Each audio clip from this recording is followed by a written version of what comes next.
Good morning everyone. কেমন আছেন আপনারা? আশা করছি সবাই ভালো আছেন।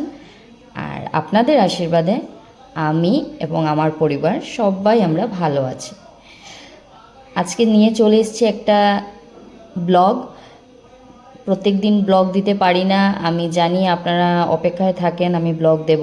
তো আমি তার জন্য আজকে নিয়ে চলে এসেছি আমার ডেইলি রুটিন। ঘুম থেকে উঠে গেছি একটু, কালকে রাত্রে লেটে ঘুমিয়েছিলাম, যেহেতু আমার অনেক সময় কি হয় জানি না, আপনাদের মধ্যে কাদের এই প্রবলেমটা আছে আমাকে একটু কমেন্ট করে জানাবেন। আমার প্রবলেম, দুপুরবেলা যদি ভাত খেয়ে একটু ঘুমাই তাহলে আমার রাত্রে আর ঘুম হবে না। কেন জানি না এই প্রবলেমটা, আমি যখনই দুপুরবেলা একটু ভাবি খেয়ে একটু রেস্ট করবো, একটু ঘুমাবো, সেই দিনই আমার রাত্রে ঘুম হবে না। কালকে সেম আমার রাত্রে ঘুম হচ্ছিল না, মোবাইল দেখছিলাম, গান শুনছিলাম, আমি কোনো রকমই ঘুমাবার চেষ্টা করছিলাম, মোবাইল রেখে দিয়ে তারপরে আমি ঠাকুরের নাম জপ করছিলাম যে আমার ঘুমটা তাড়াতাড়ি চলে আসুক। না, ঘুম তো আসছেই না। ঘুম আসতে আসতে আমার বেজে গেছে 3:30 নাগাদ। তো ওই জন্য ঘুমটাও লেট হলো, উঠতে একটু লেট হলো, 8:30 বেজে গেল আমার ঘুম থেকে উঠে। তো উঠে দেখি আমি দিদি এসে ঘরটর মুছে নিয়েছে। তো আমি উঠে একটু আমার ছোট ছোট যে ছানাপোনা আছে গাছ, এগুলাতে একটু জল দিলাম, গাছগুলোকে একটু যত্ন নিলাম, নিয়ে তারপরে চলে এসেছি ফ্রেশ ট্রেশ হয়ে আমি আমার আর ডিয়ানের জন্য গরম জল নিতে। তো এগুলো ছোট ছোট আর ভিডিওগুলো আর ক্লিপ নিলাম না। আর আজকে হচ্ছে গিয়ে শনিবার। শনিবারে তো আপনারা সবাই জানেন আমি শনিবারে, প্রত্যেক শনিবার বলুন, মঙ্গলবার বলুন, আমি সোমবার বলুন, আমি ঠাকুর পুজো দিই। আমি শনি মন্দিরে যদি না যেতে পারি, ঘরে হনুমানজিকে দেই, আমার গুরুদেবকে দেই। তো ওই রোজকারের আমার ডেইলি রুটিন যা থাকে আমার জীবনে, তা আমি মানে শুরু করে দিলাম।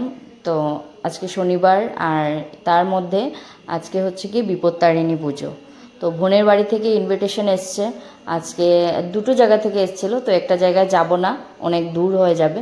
তো বোনের বাড়িতে আজকে ইনভিটেশনটা পেয়েছি। তো অনেক আগে থেকেই মাসি বলে রেখে দিয়েছে যে স্যাটারডে ওনার ঘরে পুজো, তো আমি থাকার জন্য। আর আমি যাওয়ার জন্য ওনারা অনেক মানে আবদার করেন যে তুমি আমাদের এখানে আসতে হবে। আর আমারও ওনাদের আবদার না রেখে আমি পারি না। তার জন্য স্নান টান সেরে আমি তৈরি হয়ে গেলাম। আগে আমার নিজের ঘরে পুজো দিয়ে দিলাম, তারপরে আমি আস্তে আস্তে নিজের সব কিছু কাজ শেষ করে তারপরে নেক্সট ব্লগে আপনাদেরকে দেখাবো আমি রেডি হচ্ছি, আমি যাচ্ছি, সব কিছু আপনাদেরকে ভিডিওর মাধ্যমে নেক্সট ব্লগে দেখাবো। ঠিক আছে, আজকে আমি কি করছি কি না, পুরো কন্টিনিউ ব্লগটা দেখতে থাকুন। আশা করছি আপনাদের ব্লগটা দেখতে ভালো লাগবে। আর আমার পেজটাকে ফলো করে দেবেন, আর আমার ভিডিওতে লাইক করে দেবেন। ঠিক আছে?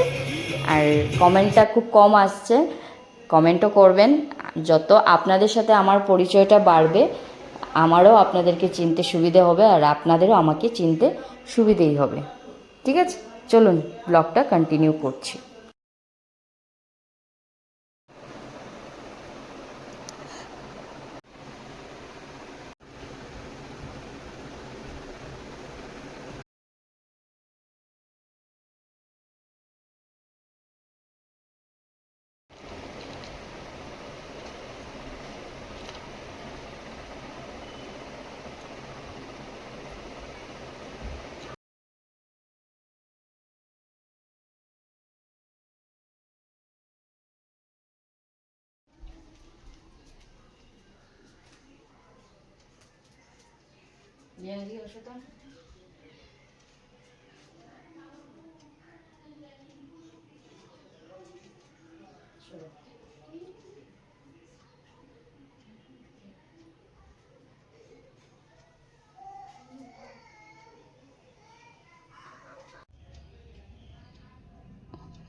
ঠাকুর পুজো দিয়ে দিয়েছি। তো দিদি এসেছিলো, এসেও জিজ্ঞাসা করলো কী রান্না করব। তো আমি আর বললাম দিদিকে কিছু রান্না করতে হবে না, তুমি সিদ্ধ ভাতটা শুধু রেডি করে রেখে দাও, আমি ঠাকুর পুজো দিয়ে তারপরে আমি দিয়ানকে নিয়ে খেয়ে নেব। কারণ সকালে একটু যদি কিছু না খাই তাহলে আবার প্রবলেম হবে, তার জন্য খাওয়া দাওয়া কমপ্লিট করে নিলাম। তারপরে দুপুরে যাব ওখানে, সেটা আপনাদের সাথে নেক্সট ব্লগে শেয়ার করব।